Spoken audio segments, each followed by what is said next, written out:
What's going on, guys? It's Alex here with You Eat Yet, again showing you how to do just a quick steak dinner for the family.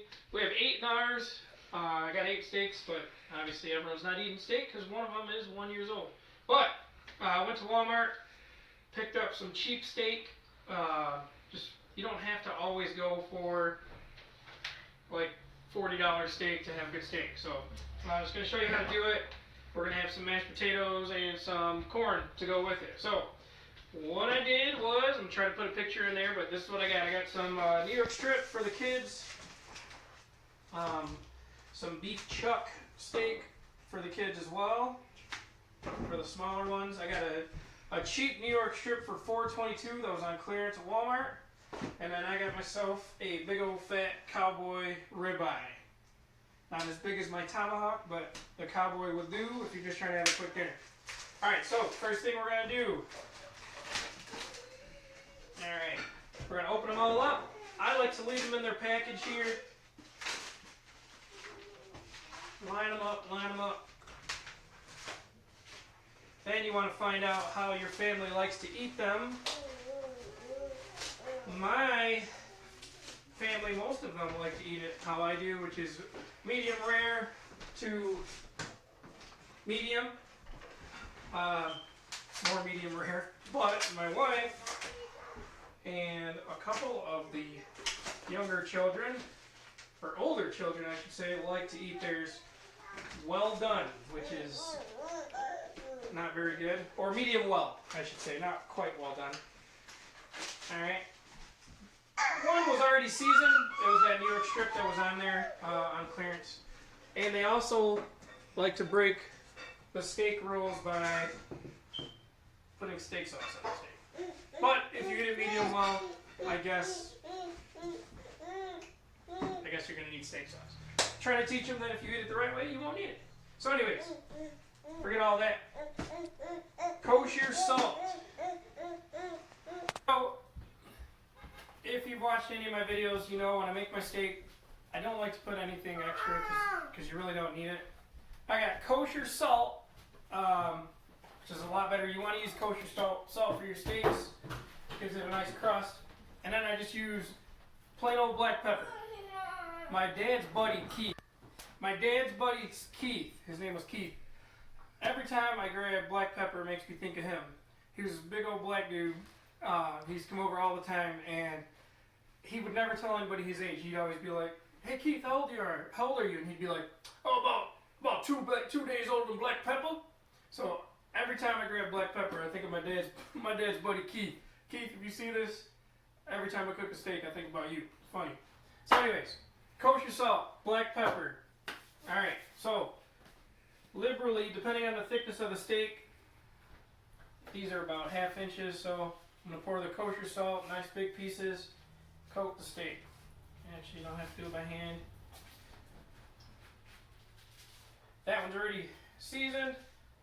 The cowboy ribeye is pretty thick, so I'm going to get a nice big thick surface on there. What this is going to do, and I'm not going to do it here, but that's a lot right there. It looks like a lot, but you want to put just a little bit more than what you would think is a lot of salt. Alright? What this is going to do is it's going to create a nice crust. If you have a nice hot grill, as soon as you put it on there, it's going to sear it, and it's going to seal all the juices on the inside of the steak. So I'm going to pause the video in a second here, because I want to show you guys, like once you put this kosher salt on there, and if you let it sit, it sucks up some of that moisture that's in the steak, and then like the water moisture, and it'll leave all the good juices back. So we're going to pause it, we're going to wait maybe 4 or 5 minutes here, and we're going to come back to the video and you'll be able to see some of the juices on the surface. So we'll come back to the video in 1 second. Alright, a couple minutes later, about 5-6 minutes, you can come back, check it out.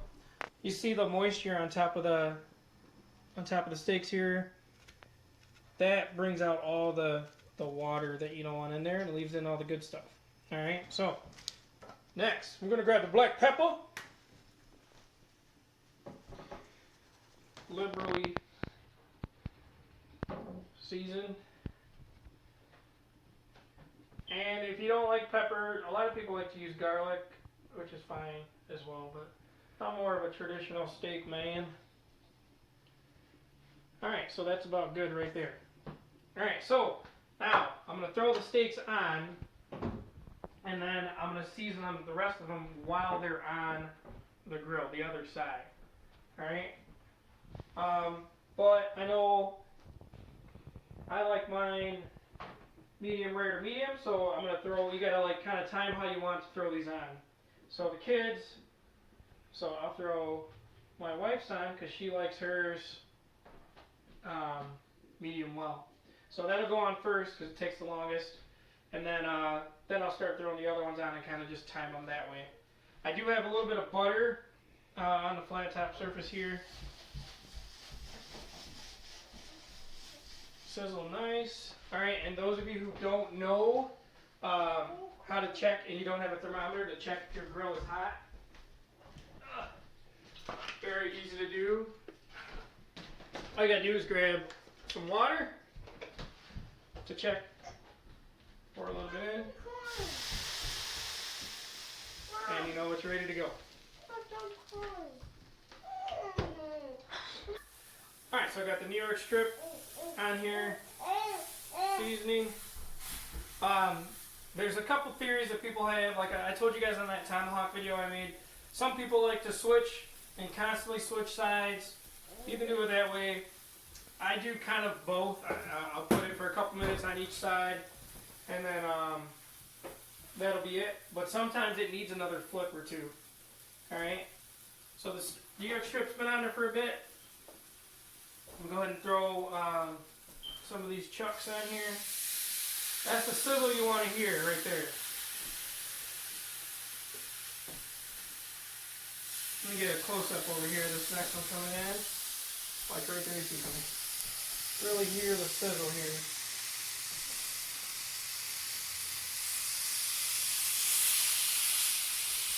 There we go.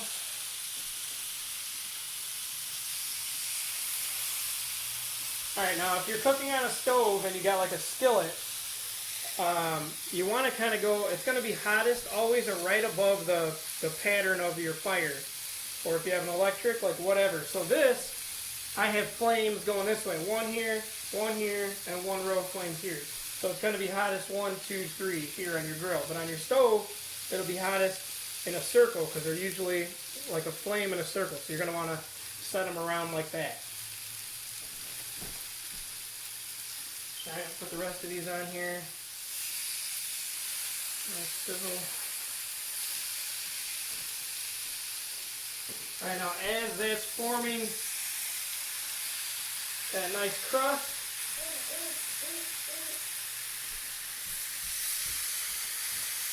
I'm going to go ahead and do the other side, alright? So, Ken, coat your salt. Boom, while it's on the grill.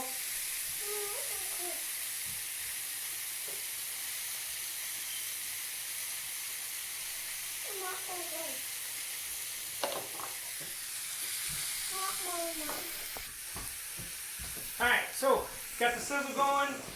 You can smell that. It's so beautiful. It smells so good. Alright, we got the salt back on. Get a little bit of the black pepper.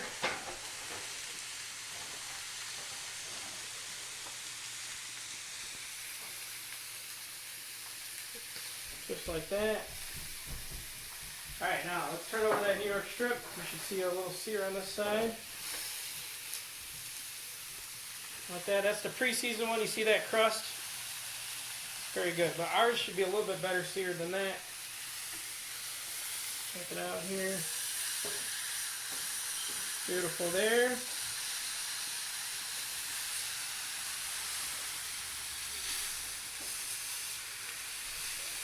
Good to go.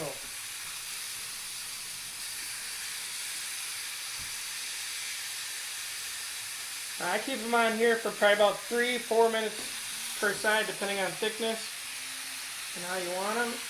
See, it's a beautiful crust. That's all flavor right there. These guys aren't ready yet, these are later. Alright, also another thing I like to do, get some butter, Put it on the bottom corner of your pan, or sometimes I like to do it between the steaks. Set it there, let it melt, and this is what we call basting. Alright, while it's there, grab some of the juice and just kind of pour it over your steak. Works better with a spoon.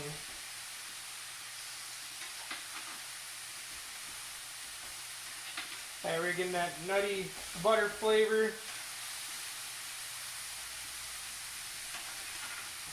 On your steak. Put it in the corner, let it pull up. All that flavor is going to seep into the steaks. Alright, let's check this cowboy out. My favorite breakfast things is steak and eggs. Just hearing that sizzle reminds me of that. Nice over medium egg would be delicious right now. Alright, I'm just going to continue to keep basting this for a little bit.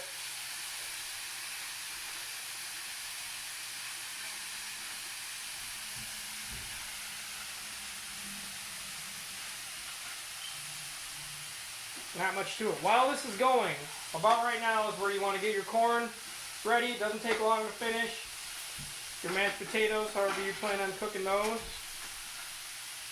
Which I got a great recipe for mashed potatoes that we'll have to go over later.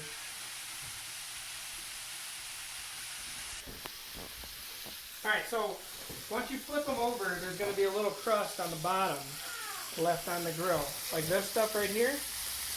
That stuff right there, you want to scrape off.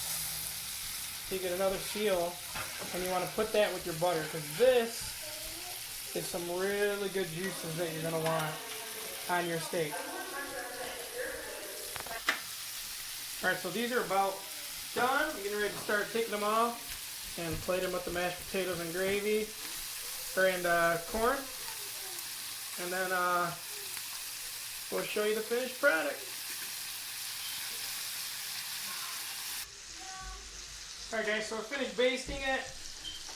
Turn off your flame. You want to take your steak off. If you're patient enough, you want to let it sit for a couple minutes before you dig into it. That way all the juices constitute back inside the steak.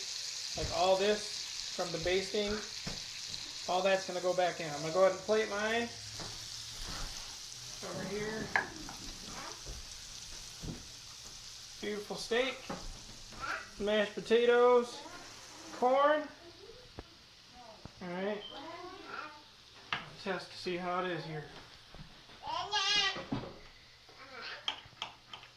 Nice big piece. Perfect, right there. Medium rare. Let's give it a taste here.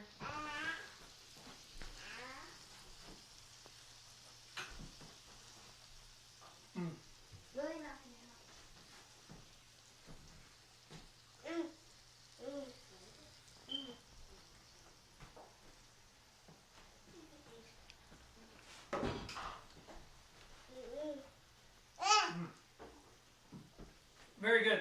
First thing that hits you is the nuttiness of the butter. You can really taste the butter in there.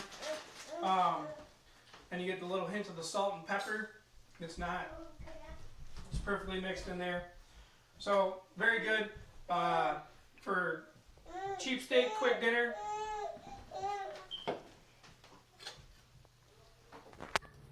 For a cheap steak, some cheap steaks here. Very quick dinner. Very good. You get this at a restaurant, they'll charge you $50, $60 for that right there. So, alright guys, hope I inspired you guys to make some good quick dinner at home, and your family, thank you. Once again, subscribe to my channel. I'll be doing these anytime I cook at home inside of here. It's Eat Yet with the question mark on YouTube, and then we'll be putting some stuff on Instagram TV as well. Alright, have a good dinner guys.